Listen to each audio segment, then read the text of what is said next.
couple of announcements that you know about with the schedule coming up. The revision of your bibliography is due on Thursday, right? So use the comments. They can come in early if you want to get it out of your hair. That's fine. It doesn't have to come in on Thursday. Just be by the end of the day on Thursday. And then the first midterm, the midterm, is a week from today, right? If we don't get through everything today and on Thursday, which I think we should, I'll cross things off the list, right?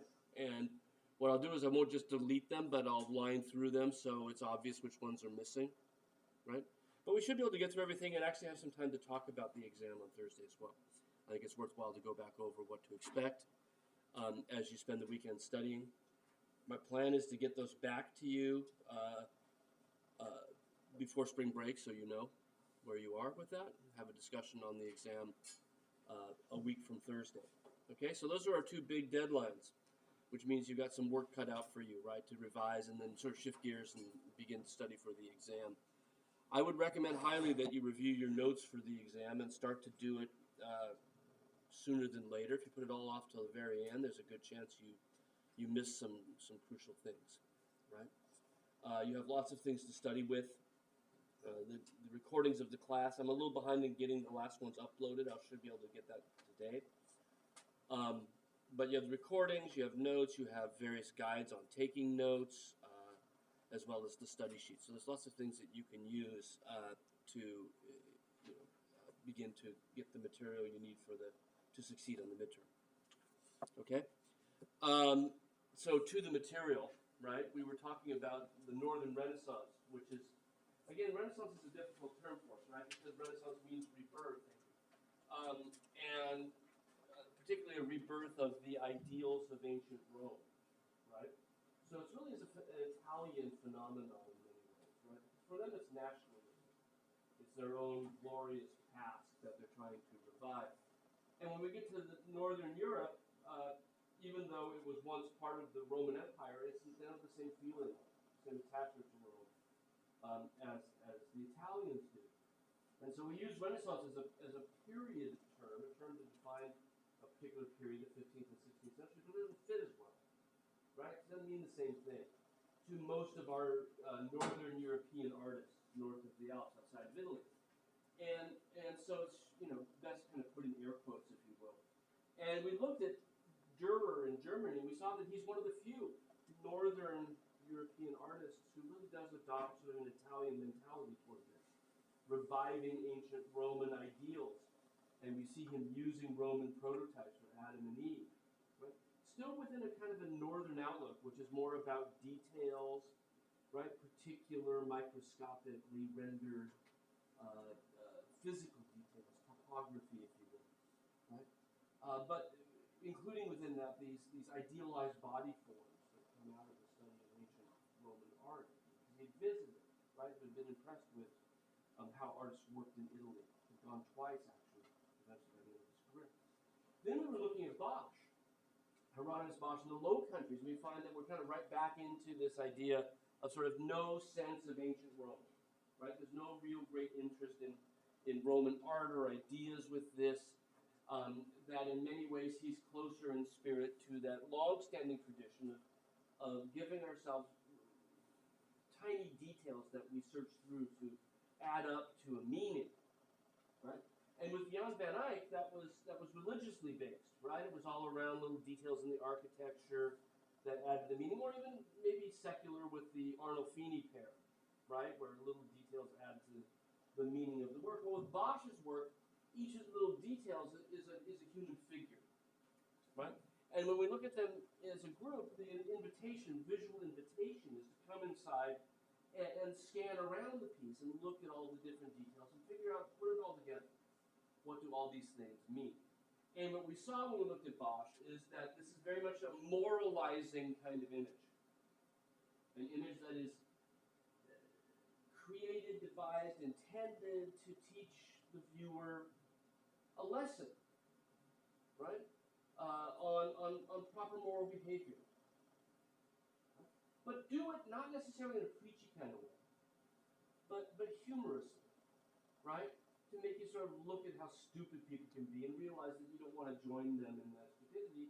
And in this case, there's a warning for that, right? It's not just like it's fun to ride naked on horseback. I guess it gives a new meaning to bareback riding, right? It's not just it's fun to do that, although Bosch seems somewhat unjudgmental in the middle, but that behavior began in the Garden of Eden, right? And that behavior will be punished in hell. So there's something about it that is that moral. Don't do what they're doing, right? And when we look at a lot of art from the Low Countries, what we find in the 16th century is that a significant number, there are religious pictures out there, but there are quite a strong tradition of these allegorical pictures, right? These instructive pictures that are somewhat humorous, but at the same time are meant to teach us a lesson, right? And sometimes the humor is really lowbrow, right? Dumb and Dumber sort of idea, right? And sometimes it's even scatological, right? It makes references to bodily functions, right? And we'll see that today as we look at some of these things. So we're very fortunate to have a very good Bosch here in DC, sort of a perfect example. This is Trey's picture, right? Working on term paper on this, but it shows death appearing to a man at the end of his life. And the picture is, I say it's a great example in that it's sort of a quintessential Bosch picture. But it's in kind of horrible shape, right? A lot of the surface paint has been abraded away, and some of the paint has actually gone transparent, and we can actually see through the layers of paint to the drawing that Bosch did on the panel before he started painting. It's almost like we can see it in X-ray, and we'll see this when we look at the details, right? Now, you'll notice that it's tall and thin. And you'll also notice that the perspective goes off to the right. This is like what we saw in Van Eyck's Annunciation, also in the National Gallery. And with the Annunciation, it suggested to us that it was once part of a triptych. If you compare the proportions of this to either of the wings of the Garden of Earthly Delights, we see that it has a very similar proportion, which would suggest to us then that this was not a standalone piece, but was originally part of a triptych. A wing on a triptych. Now, unfortunately, a lot of this has been lost, but through science, we've been able to discover the pieces that remain. The centerpiece is missing. The right wing, which shows foolish behavior, is cut apart and split into two different collections. Right? Part of it's in Paris, and part of it's at Yale University. Right? That's what you get for more tuition at Yale. Right? You get to go study a Bosch in person. Right? So that's the right-hand panel. How do we know? We can look at the wood. It's all cut from the same tree, right? And then the proportions and the subject matter fits. And these triptychs, like the Van Gogh piece, they would have folded, and there's something painted on the outside, and that survives as well in a different collection, right? So we put the trees together. The back of this and the back of that are also from the same tree, right? So scientifically, we're absolutely sure that these were originally from a single work of art. What we're not sure about is where the rest of it wound up, right? And part of this comes from the Reformation, right? After Martin Luther, right, attacking the Catholic Church and its authority, one of the things that we saw happening is that Protestants began to question sort of Catholic Church practices, and in particular the use of images in churches. And a significant number of paintings that were made for churches were destroyed. What we call iconoclasm, by people who felt that paintings were not right after the Second Commandment, which says, make no images. Right, back to Moses. And the Protestants took that a lot more seriously. So Protestant churches tend to be much less decorated. Protestant crucifixions tend not to have the body of Christ on it. Right? All because of the Reformation. So part of what's missing here may well be due to iconoclasm. It's been estimated that works from the Low Countries, we have maybe 10% of what was originally produced has survived to today because of this issue. Right? So let's look at our picture. So we know it's originally part of a triptych, and that means its message has to be seen in a broader context, right? But let's look at the picture and what's going on. There's a man on his deathbed, and death is coming to visit him. Death is personified as a skeleton. He has an arrow, right? He's going to stab him in the heart. It's all over. And you can see, because we can see through the layer of paint, we can see some of the original ideas Bosch had that he changed his mind as he worked it through, right? So all the little hash marks you see are the original drawing, which is fairly complete on the panel. And you can see the arrow was a little bit longer in his original conception, right? And as he's working through the painting, he'll alter it, change his mind to the final surface. And Van Eyck did the same thing, right? We have x-rays of that Annunciation picture we could look at. And here, at the end of his life, right, our little figure is at a point of choosing. Right? What are you going to do at the end of your life? And that's, I think, the moral message of the picture. What are you going to do at the end of your life? And you can see that there's this little, looks like the creature from the Black Lagoon, or the thing from The Weight of Water a year ago, right? A little kind of toady creature down there is offering him a bag of money. And he's thinking about it, right? Even though he's at the end of his days, he's thinking about money. Should I hang on to my possessions? This goes back to the old adage that you can't take it with you, right? But he's thinking about it. Not a bad idea. Whereas the angel over his shoulder is suggesting that maybe he should look upward. Maybe he should look toward heaven. Right? Because there's more to life, there's more to our soul and our salvation than profit. Right? And the angel points to a little window where we can see a crucifix. Right? So we have two different things sort of aiming toward our miser. One is the death's arrow, and the other one is the light that comes literally almost through Christ down on him. And he's saying, remember this, right? So the whole message is, while he's thinking about money, the other saying, thinking about your soul. Yeah? Khadijah. Yeah. No, well, again, if we look at the whole thing, right, so there's a lot of things we can see, and then we've gone back with x-rays as well, right? And I didn't bring those in. This is the upper division class. It looks like the shadow of the arrow, but it's not. I can see how you might think that, because these lines that we see down here, right, are the lines that he drew the picture down. So before he gets started on the panel, he's got this panel with sort of white on it, right, to protect the panel from the oil. And he'll sketch on the panel what he wants the picture to look like, right?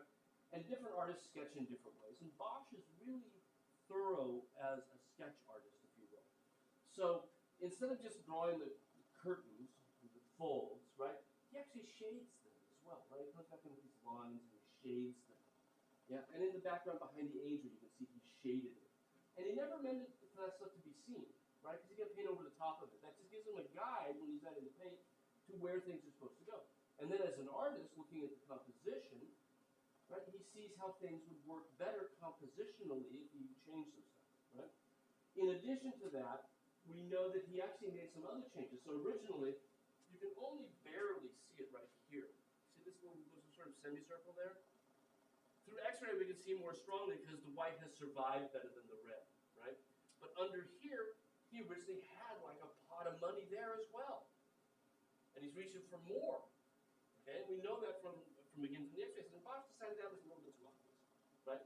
So some stuff comes out maybe just for composition. Other stuff comes out to play with, to nuance the meaning that he intends. Right? So these all sort of fit within that. Right? So he's being told, like, hey, you know, deathbed, make a choice. Figure it out, right? If not now, when? And at the foot of the bed, we're not 100% sure. Scholars who study Bosch are still sort of up in the air about what's going on here. Some people think that's the miser a second time, the guy on the deathbed, earlier in his life, that we see time elapsing in a single picture, which we've seen in other Renaissance pictures, right? Think Masaccio, where you see more than one scene through time in one space. And here he's storing up his money, as well as things that are probably meant to be IOUs, right, sealed with a wax seal, like an old envelope. But the fact that there are these rats and toads and creepy crawlies around suggests that this saving of his money is fraught with problems as well, right? And you'll notice that while he's saving money, he's still holding on to a rosary. So it's almost like he's trying to have it both ways, right? Serving both his profit margin as well as his God, right? And the sense that he's almost serving two different gods here, and this is going to catch him at the end. So this adds to the overall theme of the piece, right? So again, it's a moral choice, right? It's an image that's instructive on ways that you should behave by showing you people who aren't doing it right, people who are misbehaving, right? Still, how could you have a choice at that point? How can you look up there and realize death is there and still be thinking about that money, right? That's just stupid. Now, as I mentioned, as a triptych, this folded. And originally, the outside was the same size as these, but once it got cut up, it's been trimmed, right? But it showed within a circle on the square panels. This is now the back of our panel as it closes, right? And this is in Rotterdam, okay? And that's the back of the other panel closes. And we know from the wood that this is exactly what shaved down the middle, right? And then later trimmed into this octagon around the circle. But Bosch loves circular forms on the outsides of his image. He does it 3 or 4 different times, right? And here we see kind of an elaboration of exactly the same theme. Choices in life and what are the repercussions. So we have a wayfarer, a man on his journey, and coming on a path that moves this way. He's been walking for a long time, impoverished, right? He's got everything he needs on his little pilgrimage, if you will. And he's moving through pathways, past buildings, coming up on a gate, right? Gates are great symbols like bridges to passing to a next phase, if you will. And it's a perilous path. He's got a knife on his belt, right? And there's that snarling dog behind him. And you can see there that the paint's also gone a little bit transparent, and the dog looks like it has 2 backs. And that's all because of the paint being what we call fugitive pigment, having gone transparent through time. And with this symbol of the distant landscape that he's walked through, and he's now come toward us, and he's moving off to our right there past that fence, is that he's just past this building, right? And he's looking over his shoulder at the building. He's thinking about the choices he's made, right? And even though he's past that building, he's wondering if he should maybe go back. He's looking back at like, was that the right thing to do? And if we look at the building, we realize the building is not particularly a happy place, right? This is not a building that comes without, the choice he's made is not a neutral one, right? It comes with consequences. So let's look at that building more closely. And we can see from a couple things. One, the sign of the swan hanging up from the outside of it suggests that this was a tavern, maybe a hotel as well. That kind of signage is fairly common, right? But you can also see that it's kind of ratty, right? It's not particularly well kept. The roof needs some repair, right? Windows are broken. Yeah? And then there are other signs that this is not necessarily a up-and-up place. It's not just a dive bar or something. This is a prostitution house, right? This is a whorehouse. And how do we know that? There's a soldier in the doorway groping a woman, right? He's hung up his pike against the building as he goes in to grope the woman. The woman in the window with the broken shutters maybe is the one he's looking back at, right? She seems to be looking out at him, as if he's questioning whether or not it was wise to have passed this place, right? Now, you and I know it was, because this place is no good. He's made the right choice. He's moved on. But he's doubting the choices he's made, right? And this fits now with the image on the inside, right, of death and the miser, doesn't it? And the other thing we see, to signify that this is a bad place, is there's a guy peeing against the wall in the shadow on the right. right? Urinating on the building. So no stronger symbol than that this is in fact not a place that he should have even pondered stopping, let alone still worrying about whether or not he should hang out here for the night, right? Or stop for a little bit on his travels. So if we look at this, the travel that he's making is a metaphor for his life, right? He's moving through life just as a traveler wanders through the landscape. And life presents us all a number of choices that we can make, but those choices come with repercussions. And that seems to be Bosch's overall message, right? Is the choices we make and what sort of ramifications they have for our life, and how sometimes when you've made a choice, it's best not to doubt your original choice.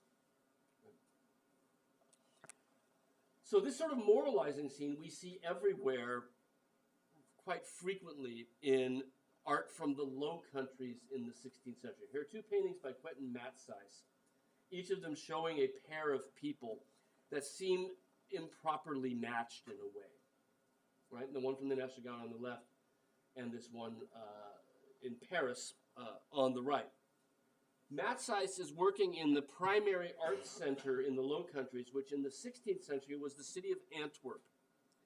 Antwerp was a major economic center, and what we find going all the way back to the beginning of the Renaissance is that our major art centers are also our major economic centers,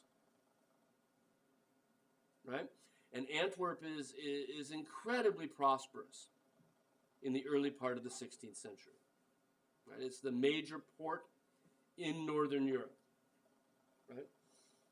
And Matsys is working in this large, economically prosperous center. What we find when we look at Matsys's work and other artists working here is that artists within this particular environment, in this very wealthy art buying community, are actually working for the first time in our history, are working for the open market, right? They're making pictures on spec. And the way that people would buy their pictures is they would visit their studio, see what they have, order something similar to that. And as an economic plan, what we find in Antwerp in the 16th century is that artists specialized in particular kinds of painting, right? So Bosch was a bit of a specialist, right? In these sort of moralizing scenes that we saw with creepy, crawly figures, right? That's a Bosch picture. That's what you wanted when you went to Bosch, right? Matsys specializes in these moralizing genre scenes. He also does religious images on commission, but these are made for the open market. We don't know who originally owned them or for what purpose, right? And this is the sort of scene we get often from Quentin Matsys.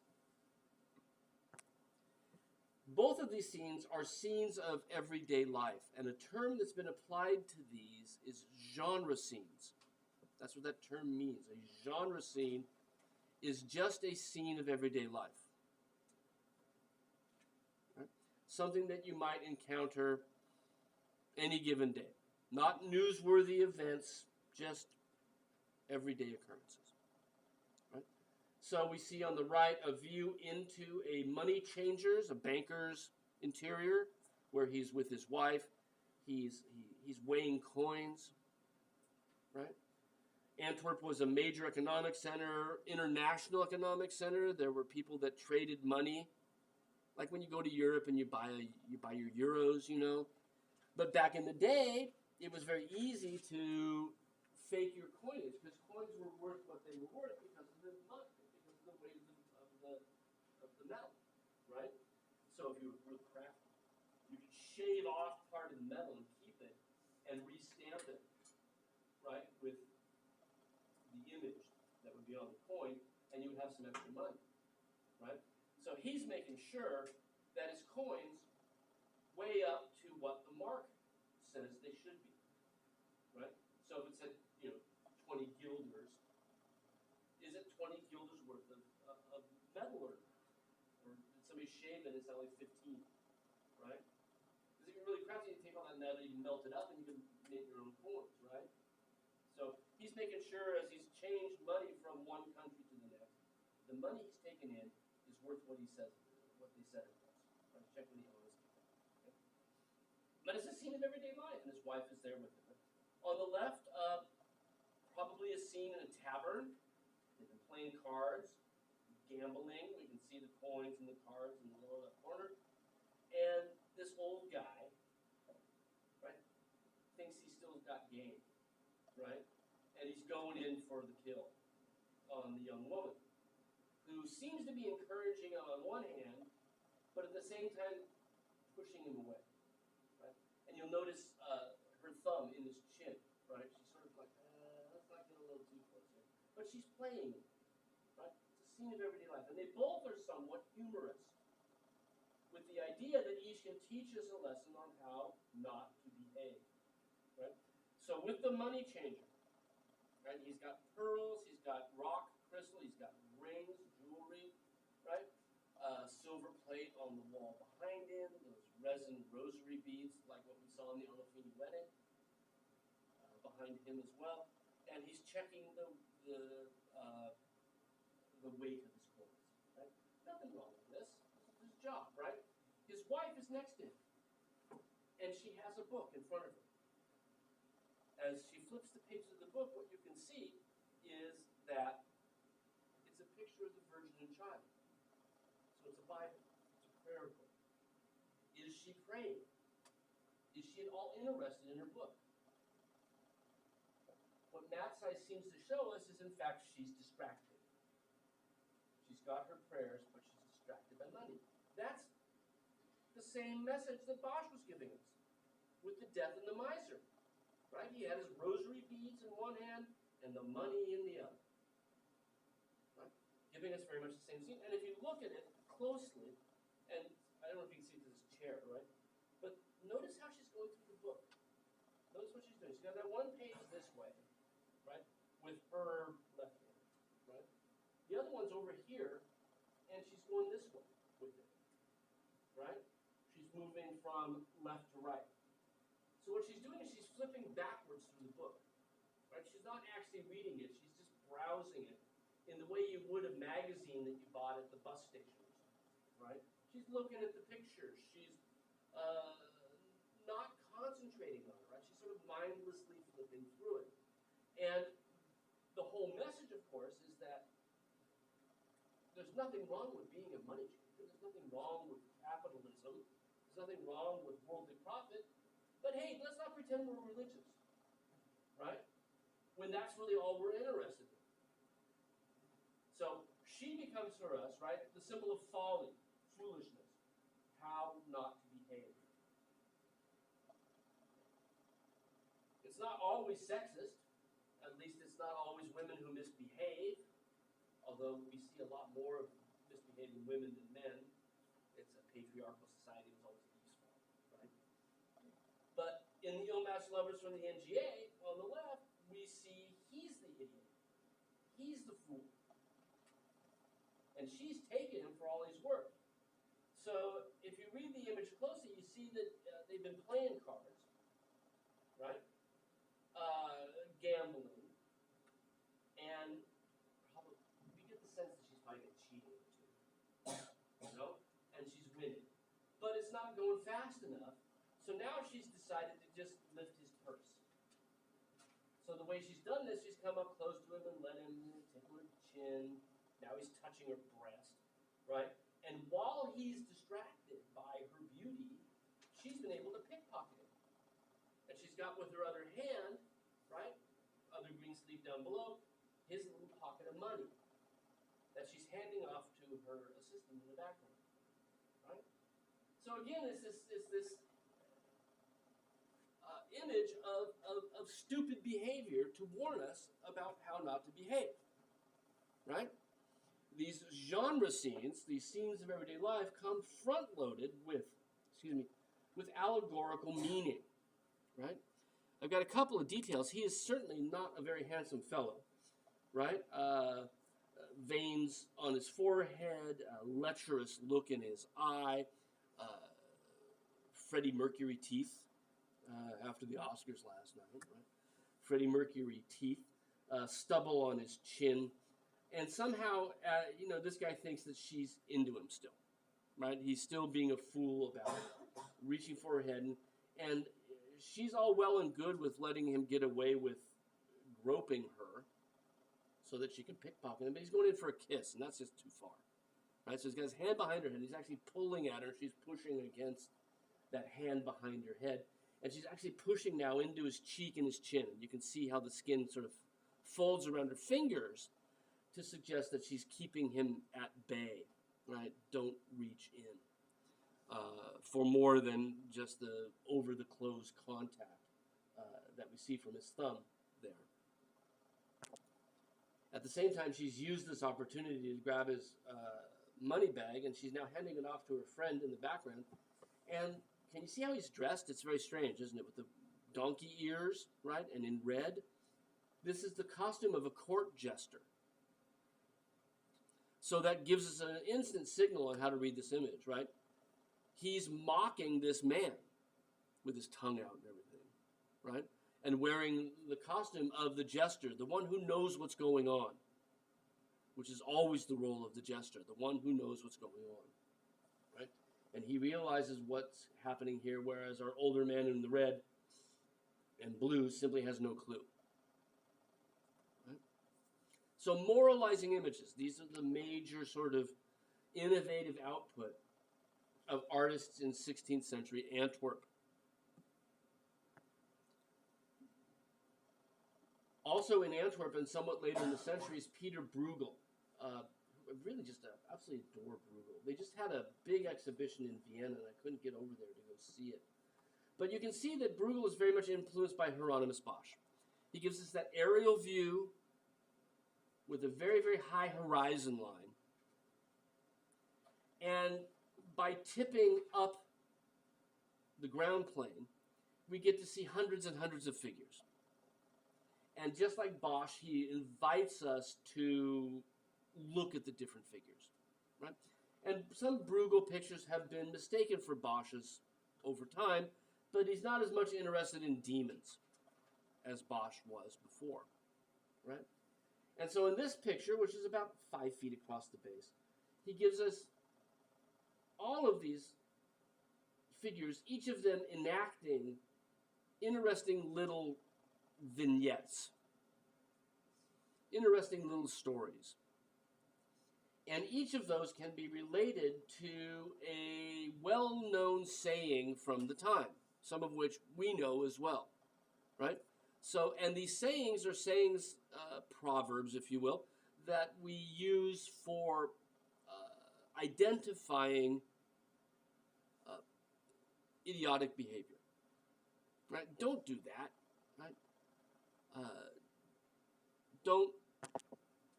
Don't bang your head against the wall, right?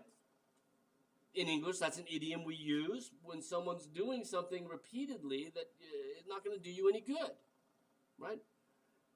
Why would you beat your head against the wall?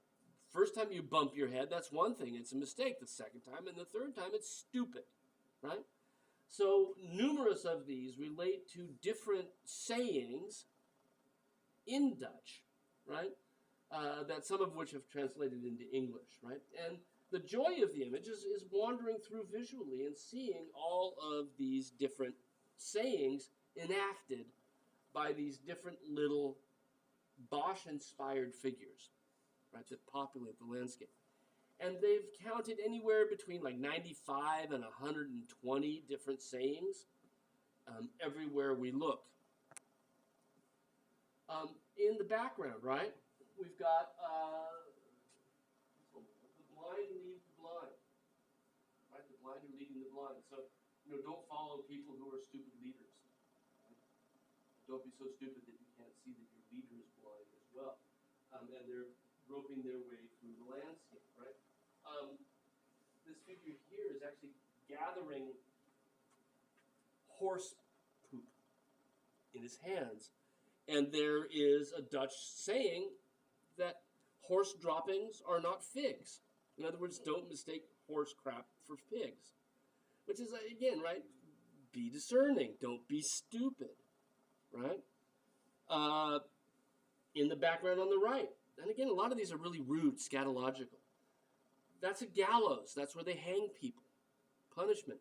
And the man next to it is taking a dump right at the foot of the gallows. And again, this is a Dutch saying of the time.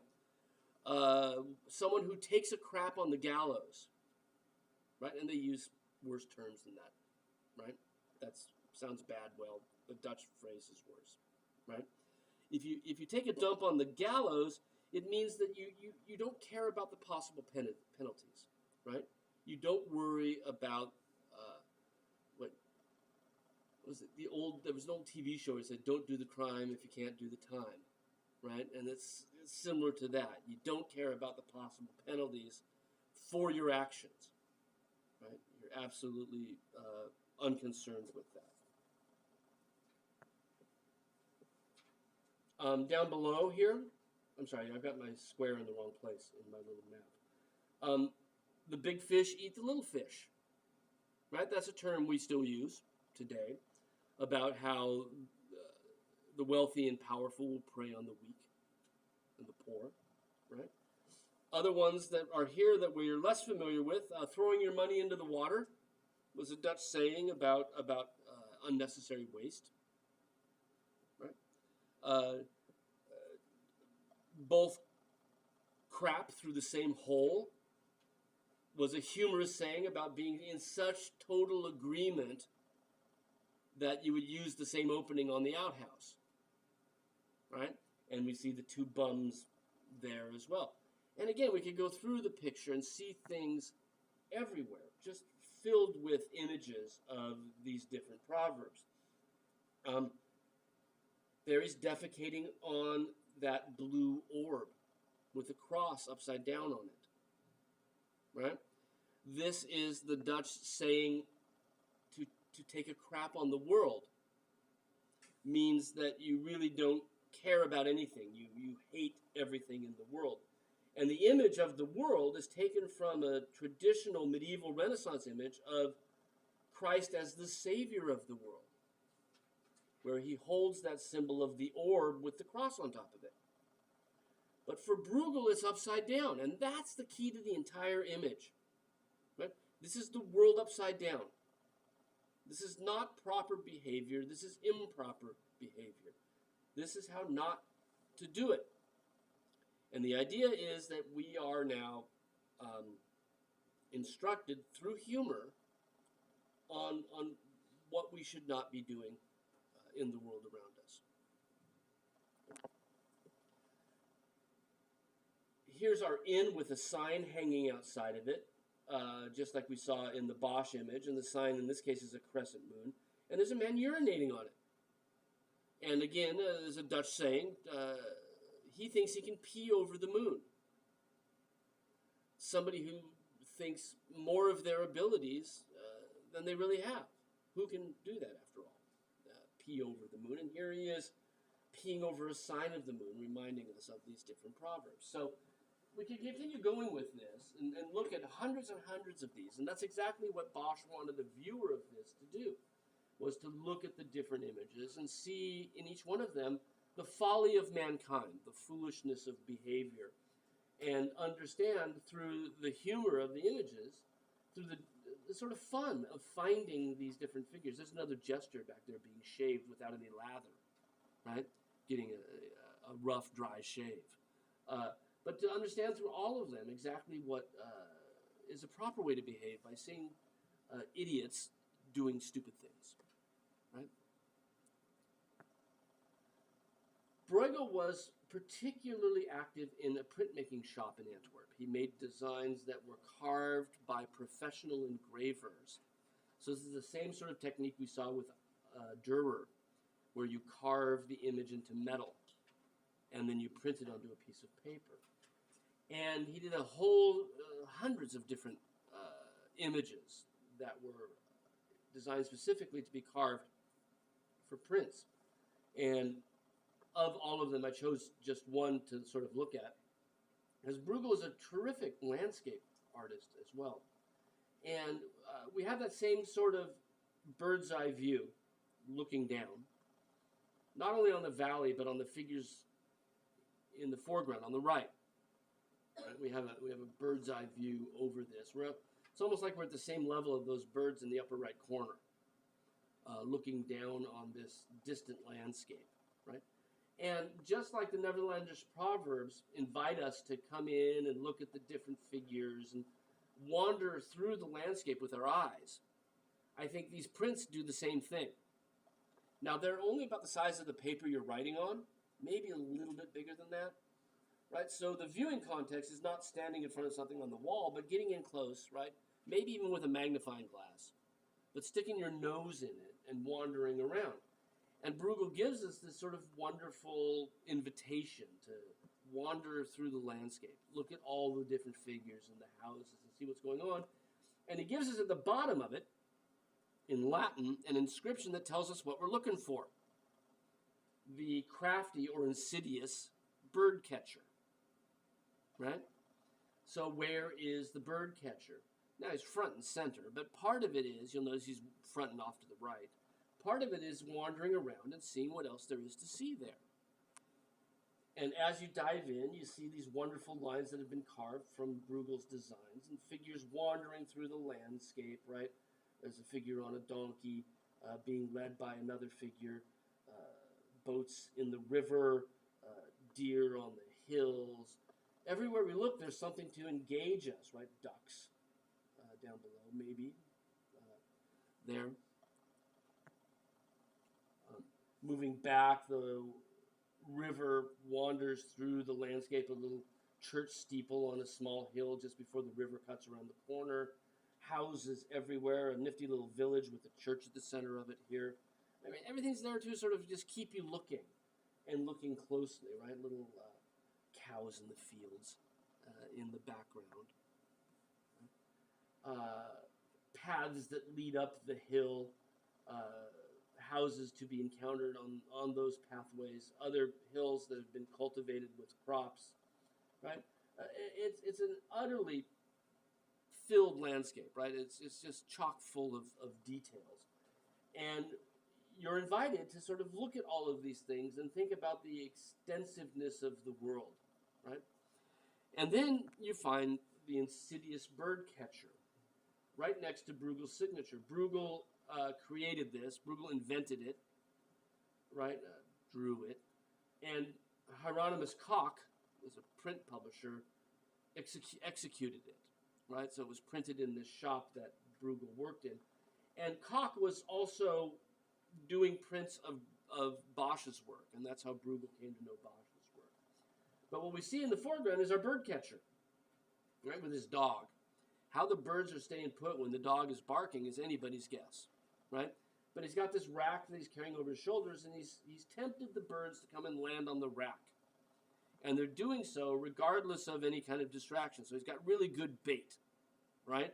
Something to keep them there. Now, this also relates to a Dutch saying.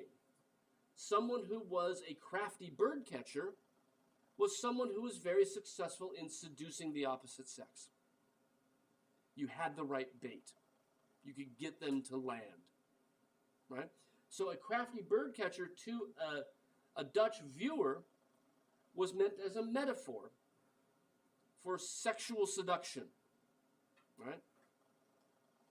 The ability of that figure to seduce. And Bruegel picks this up really subtly, because you'll notice that behind him on the path, as we move sort of down that path as it leads through a gate into the valley, that there's a man hitting on a woman back there as well, right? Next to the figure on the horse, right? So there is our crafty bird catcher as well, right? He too is using his wiles to seduce the opposite sex, or at least attempt to seduce the opposite sex. So with these images, there's not necessarily a strong moral message, is there? It's more sort of revealing human character. Right? And for the viewer, the collector of these different images, part of the joy is finding it. Where is it hiding within this image? Right?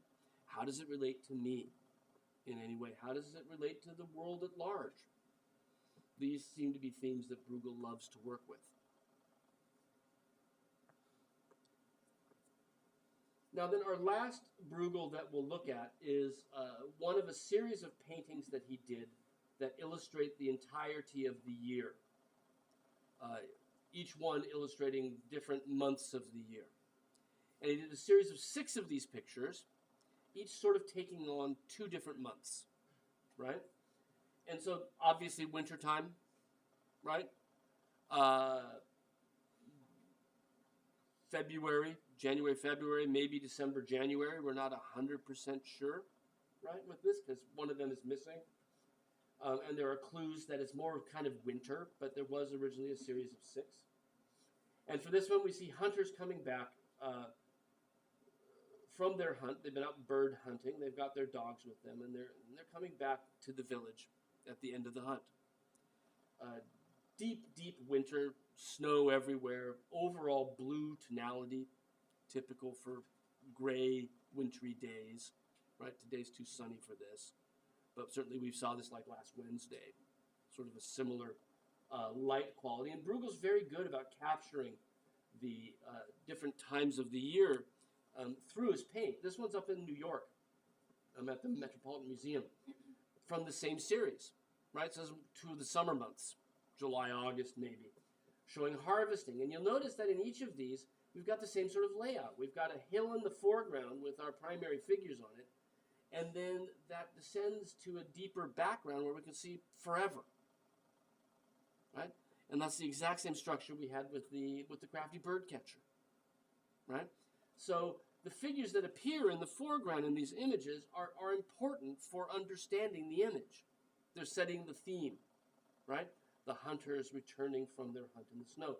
Our harvesters taking a break from harvesting in the foreground of the Met picture. But in the background, he gives us that same invitation to wander through the landscape and check out all of the details and see what else there is to be seen in this world he's created. And with the hunters in the snow, it's pretty extraordinary, right? All of these games on the ice. Sorry about that. That red on there does not belong. It's the Wi-Fi. There we go. Right? Figures playing on the ice. In the background, kids playing crack the whip. The Dutch invented the game of golf, but for the Dutch, it was on a totally flat surface, and it was more like shuffleboard. You would hit the ball, try to get as close to the pin as you could, right? Was the whole game, and they played it on totally flat surfaces, so it's more about an accuracy thing than avoiding traps and whatnot, right? So there's a golf player there. There's some what is that? Curling, right? From the Olympics. In the foreground there, 2 more golf players. And we're just sort of invited to wander around and see these figures wandering up past the church in the background.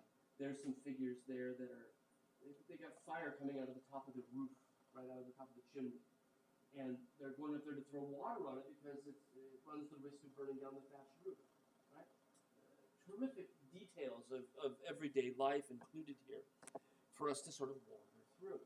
We've got a crafty bird catcher. There's a guy inside of this house who's got this nifty board on a stick, right, and puts some bird seed underneath it, and when he pulls it out, he's going to kill the birds, right, and catch himself some dinner. In the background, an industrious figure bringing lumber, right, maybe to his home to stay warm at night. And in the foreground of all of this, right, we have our hunters who are moving through this landscape. And you can see, in addition to the dogs, one who's defecating right there in the foreground, that they're walking right past an inn. Right? And they're not stopping at the inn. There's our inn. And unlike Bosch, there's nothing really wrong with this inn. I mean, the sign needs some help, right? The sign is also shows Saint Eustace, the patron, one of the patron saint of hunters, on the sign. Rather than the one in Bosch was a goose, right? A gooseneck was kind of obvious symbolism. Right? But here are our figures now stoking a fire outside. This is a warm and inviting place, and our hunters are industrious. They're moving just past it. They're going home, right? They've got wife and kids waiting for them. So they're not going to stop at the inn. There's nothing wrong with stopping at the end, but this becomes an image that's not necessarily a negative one, right? This is the proper way to behave. Duty to family first, rather than serving your own sensory needs, your own taste for ale, or even the comfort of a warm place to rest your feet. So it really is drawing very much on the themes that Bosch drew on in his image of the Wayfarer, where we see figures moving past temptation, right? Bosch's figures still thinking it through. But for Bruegel, with the hunters in the snow, we see something else entirely, right? Much more sort of upstanding, moralizing image here. So this is the norm, right, for works of art in the 16th century in the Low Countries, are these sorts of moralizing images. This is not to say that they didn't do religious images, right? But I wanted to show you the sorts of things that we haven't seen yet, the kinds of images that we can find here that we had not really encountered at all in earlier centuries. And with that, we're going to move back to Italy and look at what happens after the Renaissance in Italy. That's sort of our next sort of area to bite off, is to shift gears, right? So we've traced the Renaissance in Italy up to the High Renaissance, and we traced art in Northern Europe through that same period and gotten all the way sort of to the end of the 1500s with Bruegel, right? But we sort of left Italy in the early part of the 16th century. When we left off with Italy, we were talking about the High Renaissance, right? 1490s to the 1510s, right? 20, 30 years of the High Renaissance, where everything sort of comes together with Leonardo, Raphael, Michelangelo, Titian in Venice, right? Where it's sort of all of the ideas of rebirthing an interest in ancient Rome have really come together, along with an interest in humanism, right? An interest in balance and idealization, right? Perfected figures, geometrically based compositions, mathematics, right? The works of Plato. All of these things have come together in the Renaissance for us. And when we were looking at these, we really did talk about how balanced and symmetrical everything is, right? When we get to the High Renaissance, how it's sort of permanent, and how the artist's style makes it seem timeless and perfect in every possible way, and how sometimes that has symbolic reference as well, right? The High Renaissance brought us this period of utter perfection in art, right? What happens after that? Where do we go from here, right? And one of the things we found is that art in the 20s and the 30s in Italy gets really strange. They still thought of themselves as Renaissance artists, but things go wonky on us. They go weird, right? So this image by Andrea del Sarto down at the National Gallery was begun as a Madonna and Child. And then the patron who bought it asked him to sort of change it around and turn it from an image, straightforward image of the Virgin and Child, into an image of an allegory of charity. Charity nurtures the young, right? Charity gives of one. Charity is to give of yourself to help someone else. So a woman nursing a child is a long-standing, back to ancient Rome, image of charity, right? And that shift from an image of the Virgin and Child to an image of charity was called for by the person who bought this from Sarto, okay? But if we think about it as it originally appeared, as an image of the Virgin and Child, then that means that the figure in the middle is Jesus, or was originally designed to be Jesus, right? And all he really did to change it around was to get rid of the symbols for Jesus, open up the breast of the woman, although there are images of the Virgin Mary breastfeeding as well, right? Figure on the left was probably John the Baptist, right? But he's changed it around a bit. Figure in the background, probably an angel, right? But he's removed the identifying attributes, right? But let's look at the body of Jesus. Let's look at the pose of Christ. You'll notice he's teetering. He doesn't have a sense of balance. The image itself doesn't really have a strong sense of symmetry that we we saw in the Renaissance. But I think especially if we look at the kids, whose bodies we can see, the image that was once Jesus looks as if he's unstable, as if he's tripping around, as if he's about to fall over, and if it weren't for Mom, right, the figure on the right, he would just keel on out of the picture, fall right on off that table that he's standing on. Right? The figure to the left, the one that was originally John the Baptist, also seems incredibly unstable in the way that he's posed. He's leaning on one knee. His other leg is back behind him, right? He's unbolted his knees and gets lost in the shadow, right? But his other leg is back here, like this. And he's leaning forward and leaning in. Our angel in the background, leaning on the corner, on the elbow of the shoulder of the Virgin Mary, is also sort of just crowded in there. And there's a sense with many of the figures, there's not quite enough space for them to exist. And in fact, there's no sense of a rational, perfect, roomy space for all of this to exist. It's really crowded. And it's really awkward, not only in the poses, but even in some of the anatomies, all right, don't have that same sense of perfect, harmonious proportion that Renaissance art had always given us. And there's just something weird about it. Right? And this strangeness was first sort of recognized in the 1920s, right? Andrea del Sarto would have thought of himself as a Renaissance artist, but something's going on in the 20s with Renaissance art. It starts to morph into something different. That they themselves, they might have recognized, but they didn't identify it, right? And in the 1920s, art historians began to look at late Renaissance art, right, after the High Renaissance, and said, man, this is just weird. This just doesn't fit the mold as we understand Renaissance art. Add into the strange poses, right, the awkward imbalance, the crowding. Add into that these color schemes, that hot yellow against the pink of her robe, for example. Very artificial colors. The orange of the tabletop down below. Other things that just don't make any sense, right? So if the figure with the blue is meant to be the Baptist, he's reaching out toward us, right? And in perspective, things that are closer to you get bigger, but his hand seems to get smaller as it comes out toward us. Behind his shoulder, back in here, there's a hand on top of a globe. Whose hand is it? Does it attach to that little angel figure? And he's somehow reaching around like that? Right? He's got his hand on her shoulder and somehow come way around like this to put his hand there? Or is it just a sort of disembodied hand there? That all of these things add to the artificiality of this particular kind of painting.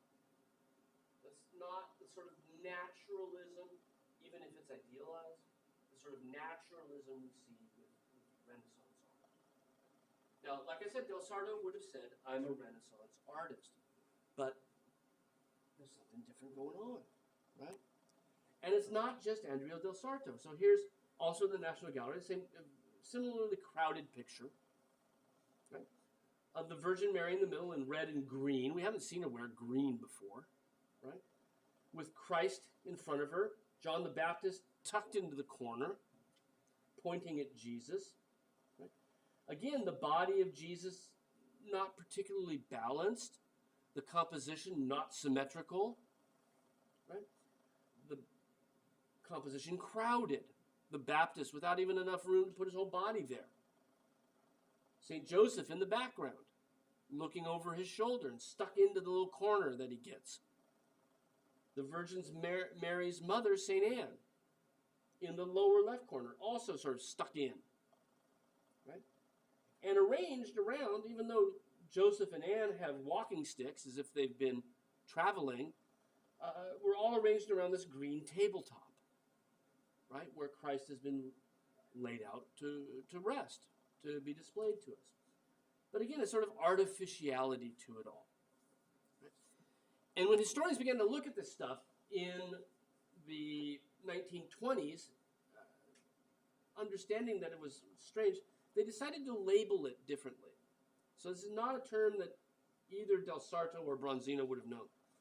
Mannerism was a term they came to define this late Renaissance art where the perfection of the Renaissance starts to break down. Right? And the term mannerism comes from the term to be mannered. Not good manners, but mannered behavior. Behavior that's based on a set of conventions rather than being naturalistic. So, an analogy. Think of drinking tea with your pinky extended. You know, that's a very sort of mannered pose, right? Even the way I said that, mannered pose. It's a mannered way of talking, right? Mannerism has that artificiality, a sort of decorousness, or even a sort of decorativeness to the way in which the artist conceives of the scene, where the colors get artificial, the poses get artificial, and the overall compositions get artificial.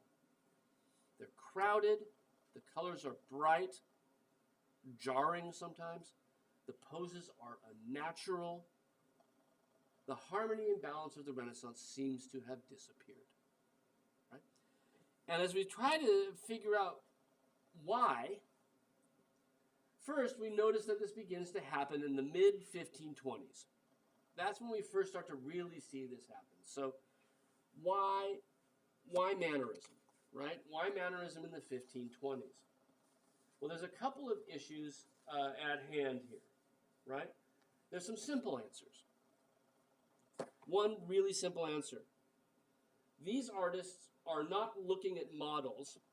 These artists are looking at other art. They love Raphael. They love Michelangelo.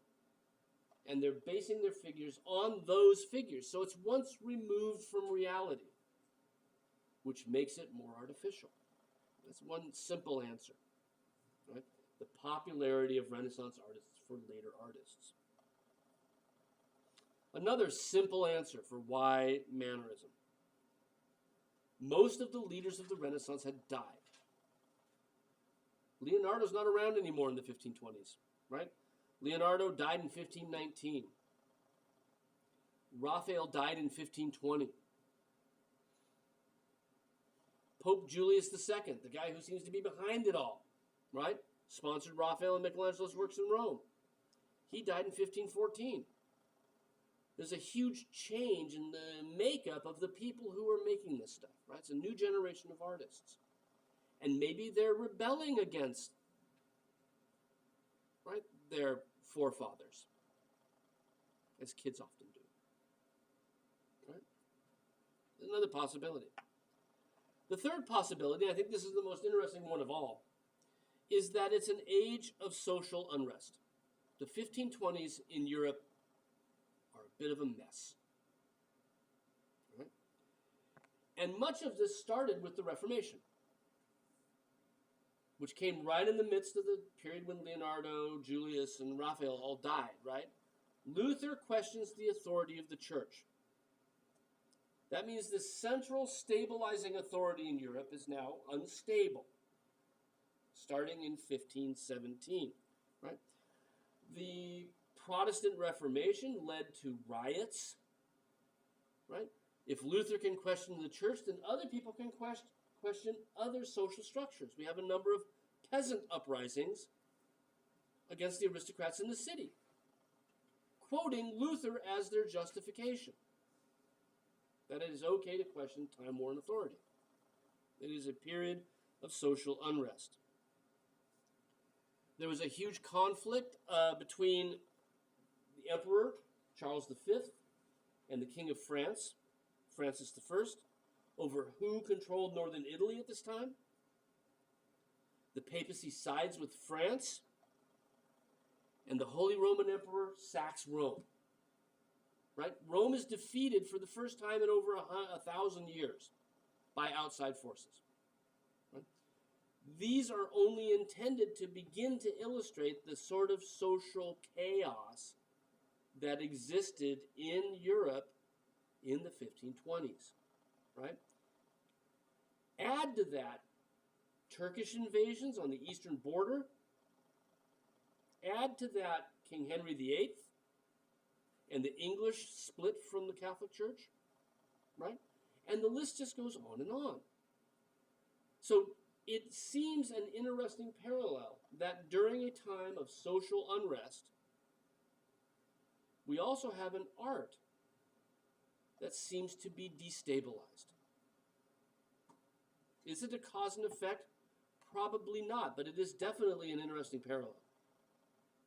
That this comes out at a time when things aren't going well throughout all of Europe.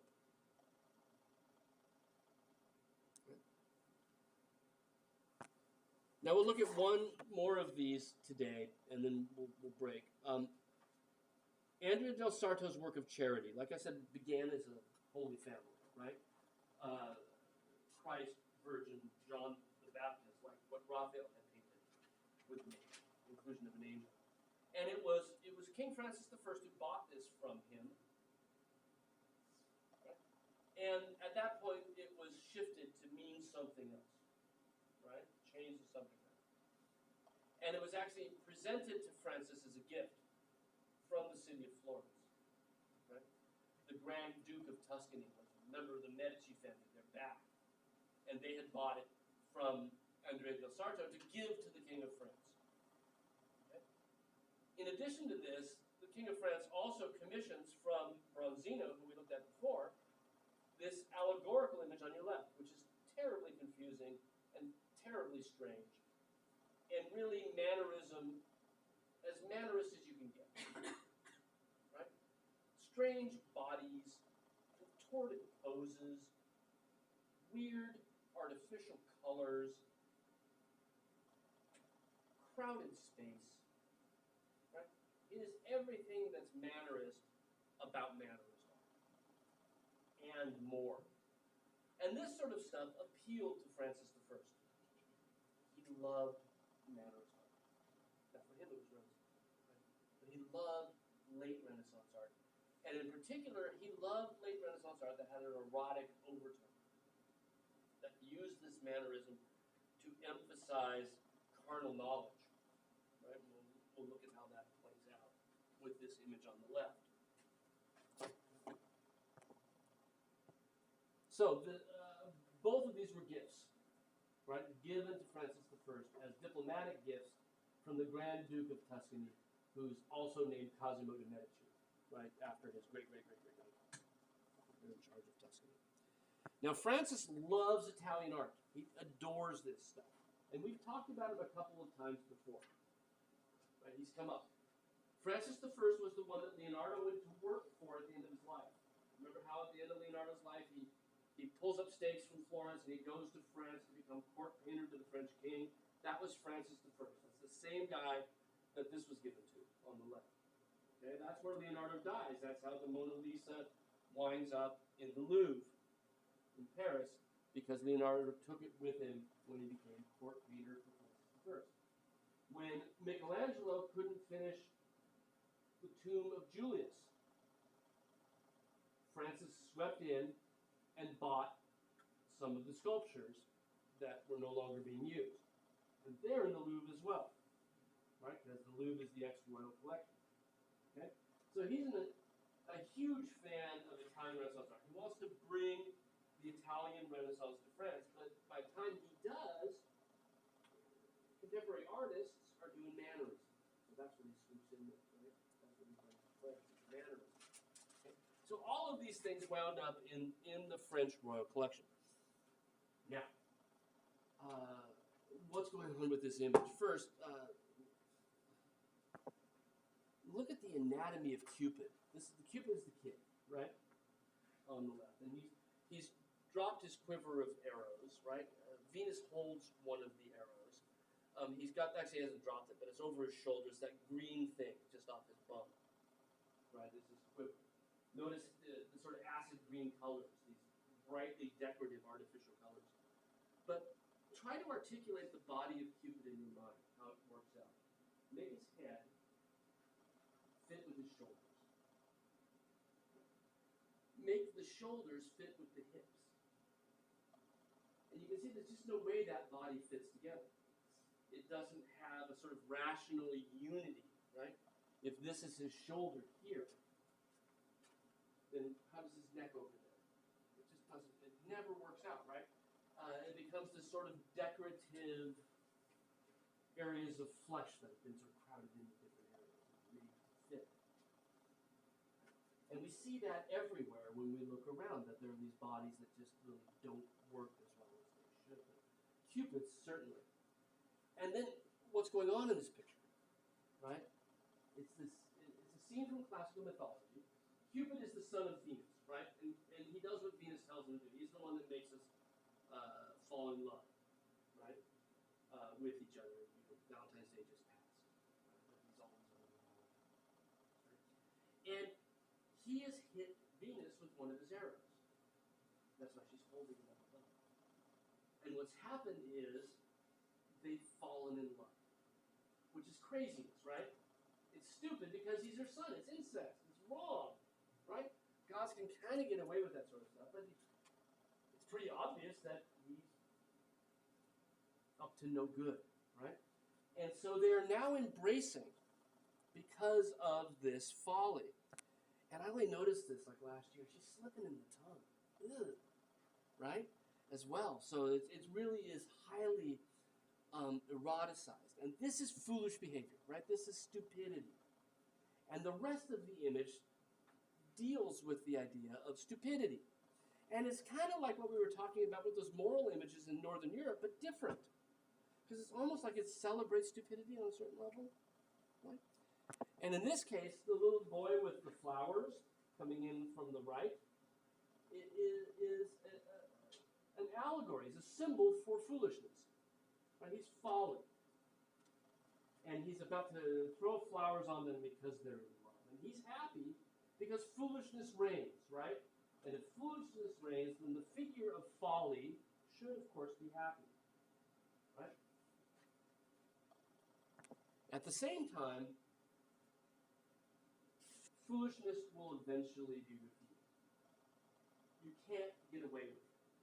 Right? If you do something stupid, time will tell. Right? Time will reveal.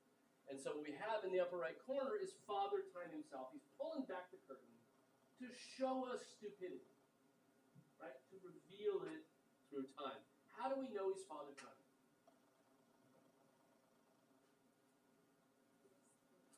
Say it louder. He has a what? It's the sand, right? He's got the hourglass, right? The symbol of time itself. And he's looking, and of course he's old too. But yeah, the hourglass is the key tip off, right? So he's revealing the image. And the rest of the figures then are there to sort of tie into this idea of foolishness being revealed through time. Right? But at the same time, a lot of it is difficult to read. Directly behind folly is this girl with pearl tiara. Purple, look at the colors, right? They're so sort of lurid almost, right? Decorative. But she's got a snake's body that turns into a lion's paws. Who is she? What is she? She's holding in her hand a honeycomb, right? Something sweet. But at the same time, she's this hybrid of different creatures. What does she do? And then the pose, right?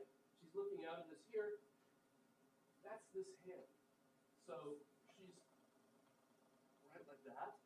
And again, so contorted that it can't possibly work. Right? Francis loves this sort of stuff, right?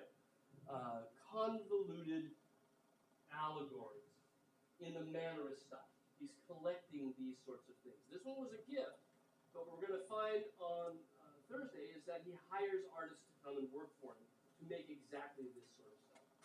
So on Thursday, we'll have about 20 minutes of slideshow, and then we'll have the rest of the time to talk about the midterm, which is again a week from today. And remember that on Thursday, your revisions of your bibliographies are due. If you got here late, the sign-in sheet's up front, but do try to get here on time.